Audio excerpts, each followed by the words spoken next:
On the night of March 3rd, 2022, at 2:47 in the morning, a woman called 911 from a house on Millard Creek Road in Harlan County, Kentucky. She whispered 3 words: "I'm not alone."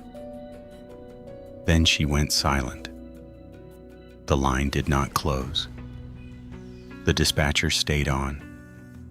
For 11 minutes and 44 seconds, the call remained open.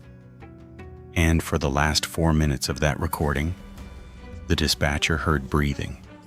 Slow, measured, not panicked, not the callers. When officers arrived at the address, every door was locked, every window sealed. The lights were off, and the house was empty. What you are about to hear has no confirmed explanation. Let's establish what is confirmed, what is documented, what is not in dispute. Harlan County, Kentucky. Population approximately 26,000. Rural, mountainous. Cell service inconsistent in certain areas. Millard Creek Road is a 2-lane road cutting through a heavily wooded stretch of the county's eastern edge. The house at the address, a single-story structure, 3 rooms, built in the early 1980s, had been occupied by one resident, a woman, 34 years old. We'll refer to her as Claire throughout this episode to protect the identity of her family, who have requested privacy. Claire had lived at that address for approximately 8 months. She lived alone. She had no documented history of psychiatric hospitalization, no prior 911 calls from that address, no active restraining orders, no reported domestic incidents. On the night of March 2nd into the early hours of March 3rd, Claire had been at home. Her vehicle, a 2017 gray Honda Civic, was confirmed in the driveway by arriving officers. Her phone, a Samsung Galaxy, carrier logged to a cell tower 1.2 miles from the residence, placed the call at exactly 2:47 a.m. The call connected to Harlan County Emergency Dispatch at 2:47 a.m. 8 seconds of transmission lag, consistent with rural cell infrastructure. The call lasted 11 minutes and 44 seconds. Those are the confirmed facts. That is the foundation. Now let's go inside it. The dispatcher on duty that night was a 12-year veteran of Harlan County Emergency Services. We'll call her Dispatch Officer R. She has given 2 recorded statements since the incident. She has not spoken publicly. What follows is a reconstruction based on those statements, the official call transcript, and the audio recording, portions of which have been reviewed by 2 independent audio engineers. The call connects. Dispatch Officer R follows standard protocol. 911. What is your emergency? Silence. Not empty silence, the kind of silence that has something inside it. There is ambient sound, a faint electrical hum, the low creak of what audio analysis later identified as a wooden floor under weight. R repeats the prompt. 911. What is your emergency? Can you hear me? Timestamp 2:47:39 a.m. Then, barely above a whisper, 3 words. I'm not alone. R responds immediately. Are you in danger? What is your location? Silence. Ma'am, I need you to stay on the line with me. Are you injured? No response. But the line remains open. R can hear the environment.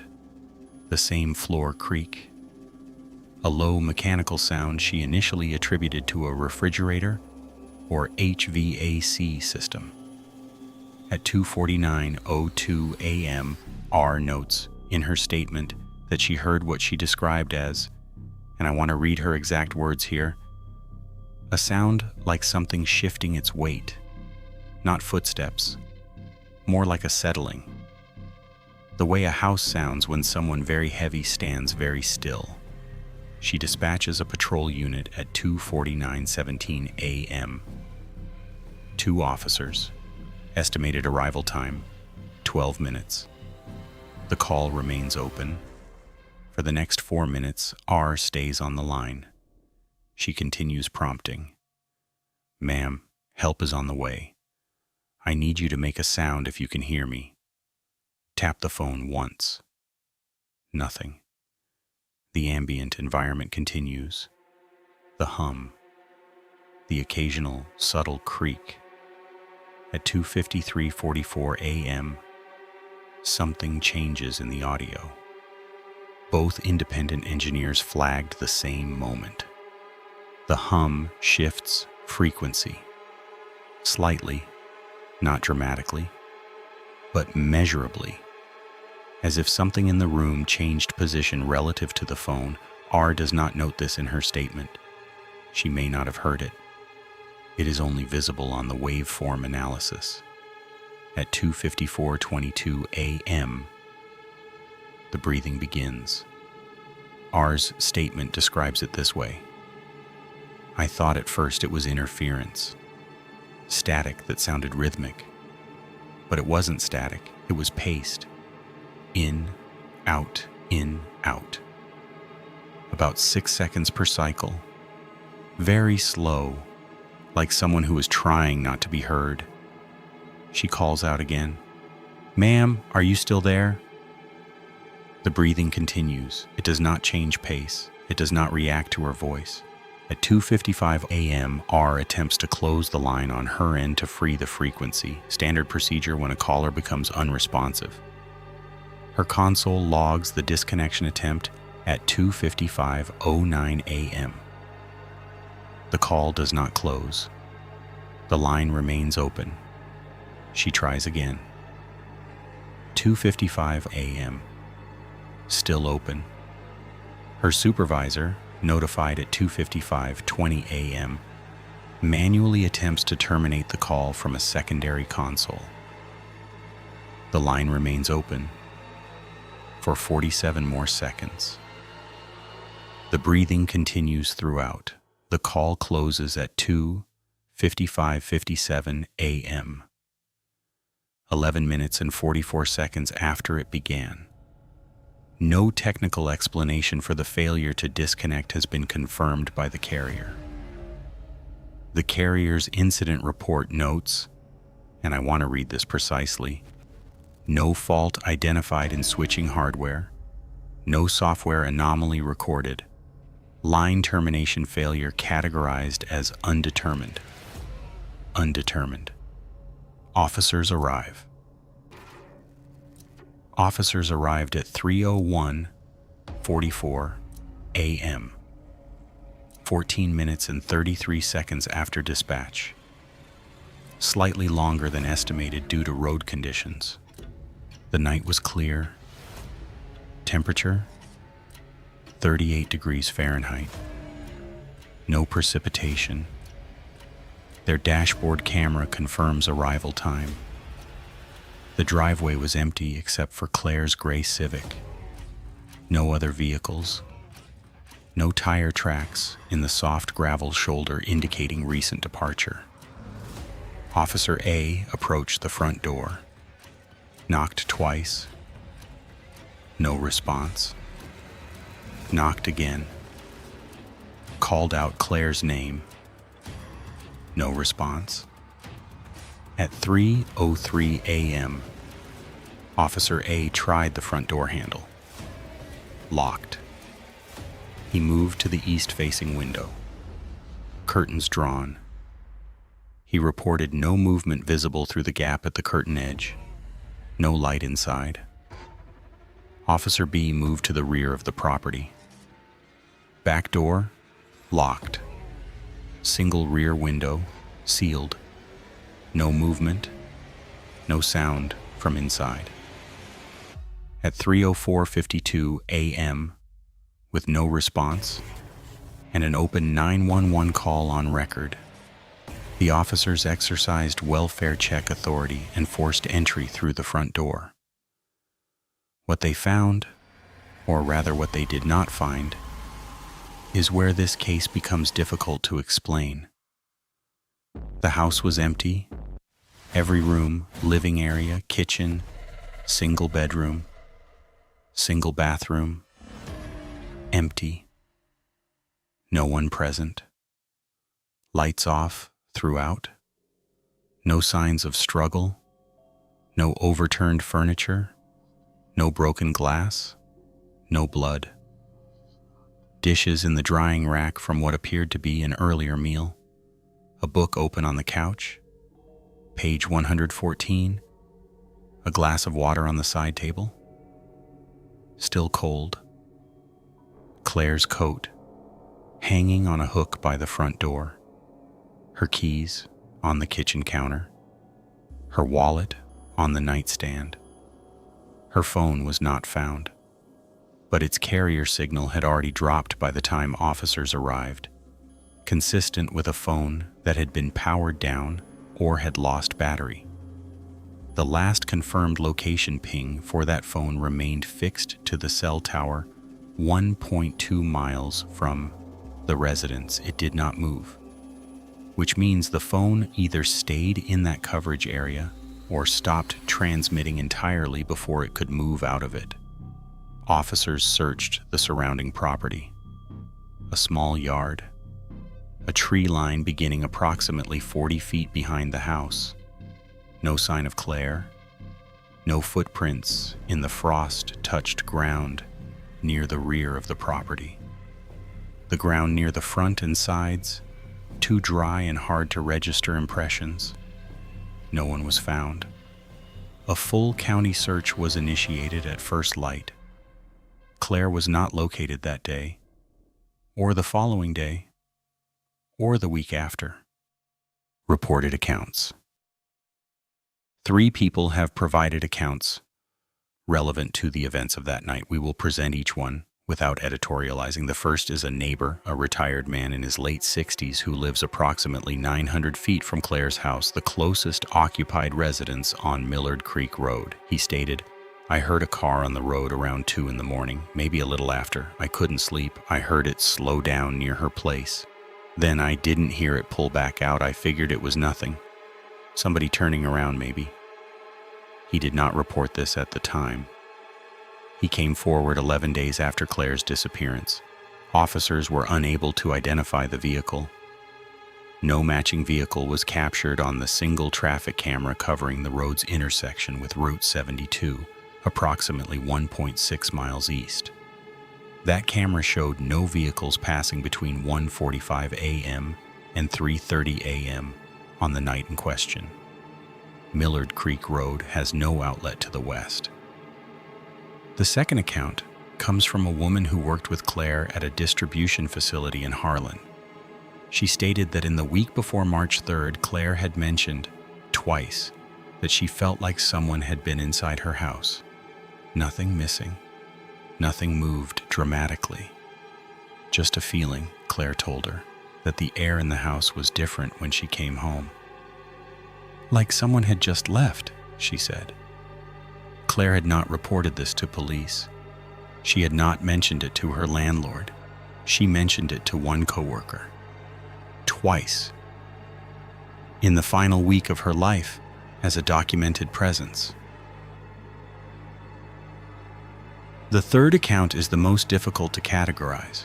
A teenager, 16 years old at the time, who lived with his family approximately 2 miles from the property and regularly walked a trail that ran along the back of the Millard Creek Road properties, stated, "I was out there about a week before everything happened, around dusk, and I saw someone standing at the edge of her tree line, just standing there looking at the back of the house. I didn't think much of it. I thought it was her, but the person was, I don't know, standing too still. He described the figure as tall, dark clothing facing the house, not moving. He kept walking. He did not see the figure move or leave. When asked if the figure turned toward him, no, it never looked at me. It was just watching the house. Evidence analysis. Let's go back to the audio. 2 independent audio engineers reviewed the 911 recording. Both were given the file without context. They were not told the nature of the case. They were asked simply to analyze the audio and report any anomalies. Both flagged the same 3 moments. The first, the frequency shift at 2:53:44 a.m. Engineer 1 described it as consistent with a large mass moving within close proximity to the recording device, within 4 to 6 feet. Engineer 2 described it as acoustically consistent with displacement of air in a confined space, the kind of pressure shift you'd measure if a door opened or a significant object changed position. The phone, based on its carrier ping, was inside the house. No door opening was captured on any external sensor. The windows were confirmed sealed upon officer entry.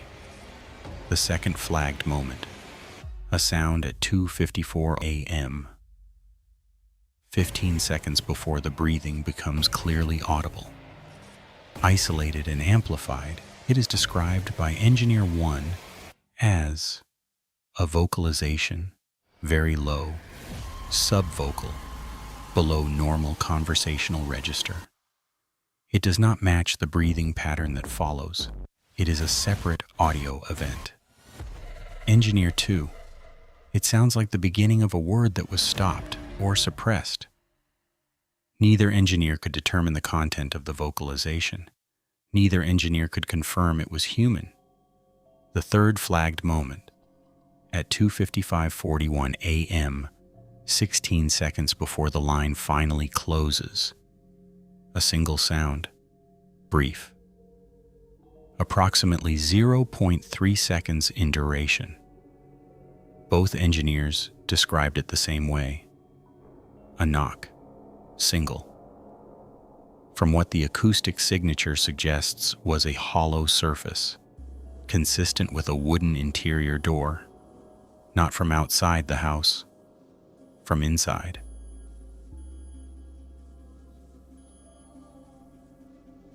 Officers found no one inside. Attempts at explanation. Law enforcement explored several theories. We will present each one. Theory 1, voluntary disappearance.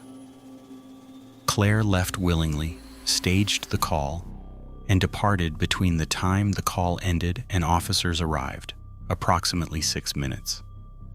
The problem with this theory?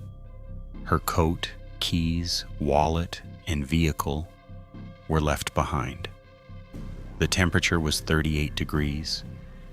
No footprints were identified in frost-sensitive ground near the exit points. The neighbor heard a vehicle slow near the property around 2 a.m., well before the call, not after. Theory 2. A known person entered the property and was involved in her departure. Possible, but no vehicle was identified leaving the road. The traffic camera showed nothing. The road has no western outlet. Theory 3. The breathing on the call was Claire, alive, hiding, unable to speak. Examined by Dispatch Officer R and her supervisor. R's assessment, on record. The breathing I heard did not come from the same position as the initial whisper. The whisper came from close range. The phone was near her mouth. The breathing was different, further, more central in the room. Theory 4. Audio artifacts. A malfunctioning phone creating phantom sounds. The carrier investigation returned no hardware fault on the device. The audio engineers found no evidence of digital compression artifacts mimicking biological sounds. Theory 5. The line failure, the call that would not close, was a technical glitch. The carrier logged it as undetermined, not explained, not replicated in testing, simply undetermined. None of these theories resolve the case. None of them account for all of the documented facts simultaneously. The unresolved gap? Let's return to the recording one final time. 2:53 a.m. The frequency shifts. Something changed position in that room. 2:54 a.m. A sub-vocal sound. The beginning of something. 2:54:22 a.m. The breathing begins, slow, 6-second cycles, not reacting to the dispatcher's voice. 2:55 a.m. The dispatcher attempts to close the line. It doesn't close. 2:55:41 a.m. A single knock from inside. 2:57 a.m. The line closes. Silence, 7 seconds. Between the call ending and officers arriving, 6 minutes. In those 6 minutes, in a locked house on a road with no outlet, Claire was gone. No confirmed explanation exists for how. Her case remains open. Her phone was never recovered.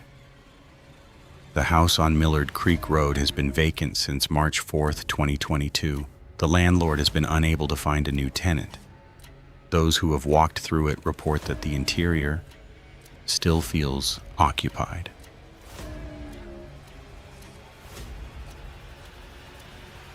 One more detail: it did not make the official report. It came from Officer B, the one who searched the rear of the property.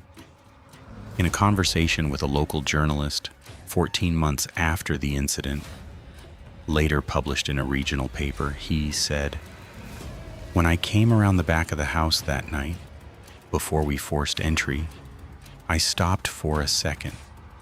I don't know why. I just stopped.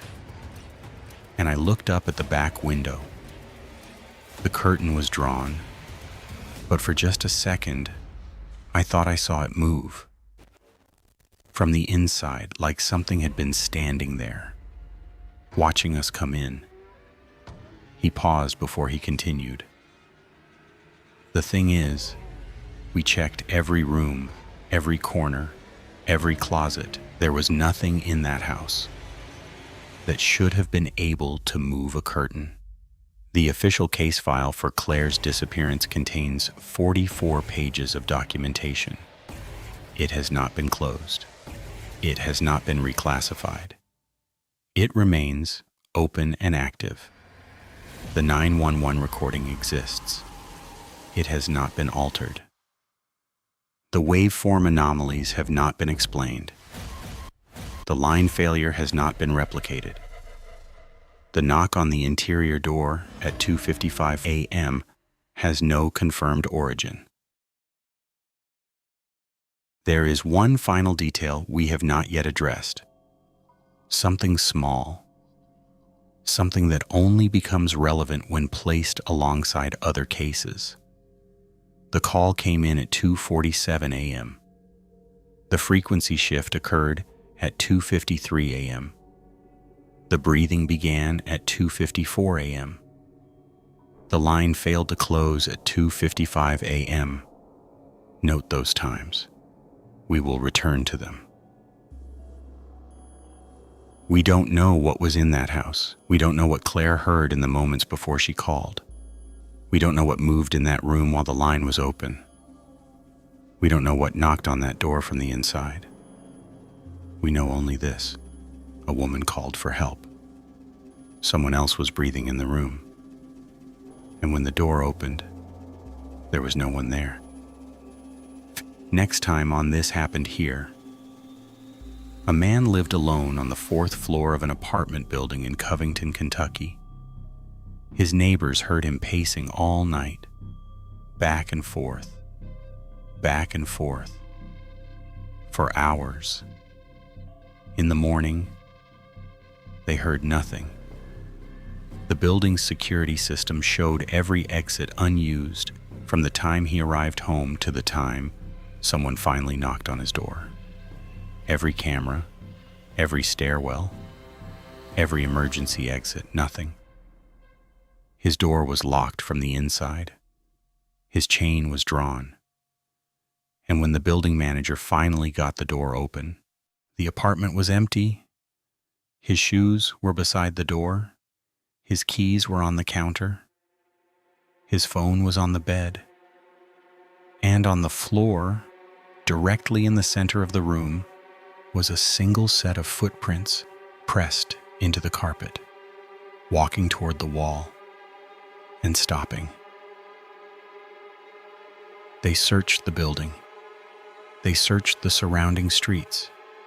He was never found. Episode 3, The Apartment Where No One Saw Him Leave.